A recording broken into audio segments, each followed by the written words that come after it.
Welcome to కై TV media. 2023 assembly ఎన్నికల సమయంలో బీఆర్ఎస్ నాయకులు చూపిన ఆత్మవిశ్వాసం అందరికీ గుర్తుంది. మూడోసారి అధికారంలోకి వస్తామని, కేసీఆర్ హ్యాట్రిక్ సీఎం అవుతారని గట్టిగా చెప్పారు. కేటీఆర్ సహా పలువురు నేతలు అదే ధీమా చూపించారు. కానీ ఫలితం పూర్తిగా విరుద్ధమైంది. బీఆర్ఎస్ ఓడిపోయింది.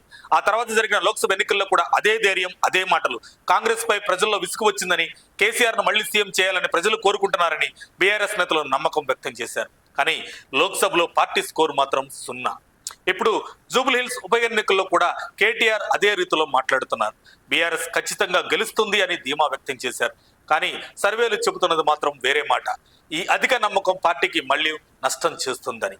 మేం చేసిన మంచిని చూసి ఓటు వేయండి అనే పాత విధానాన్ని వదిలి ఏదేమైనా ఈసారి గెలుపు మాదే అనే కొత్త రీతిని బీఆర్ఎస్ అనుసరిస్తుంది.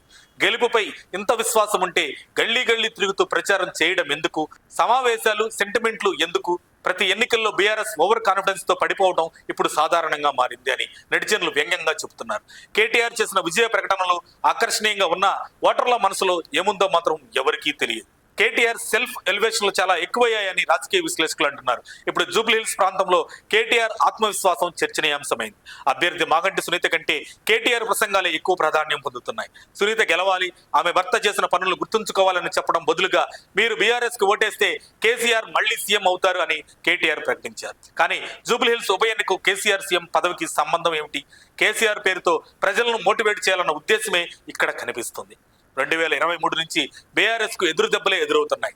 టీఆర్ఎస్ పేరును బీఆర్ఎస్ గా మార్చి జాతీయ రాజకీయాలపై దృష్టి సారించినప్పటి నుంచి ప్రజల్లో ఆసక్తి తగ్గింది. అసెంబ్లీ ఎన్నికల్లో గెలిచి లోక్సభలో విజయాన్ని సాధించాలనుకున్నారు కేసీఆర్. కానీ ప్రజలు అసెంబ్లీయే వారి గమ్యస్థానమని చెప్పారు.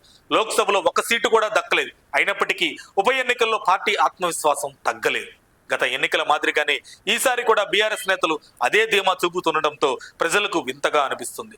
నెటిజన్ల మాటల్లో చెప్పాలంటే బీఆర్ఎస్ పరిస్థితి చూస్తుంటే మళ్ళీ అదే కథ, అదే ముగింపు అన్నట్టే కనిపిస్తుంది.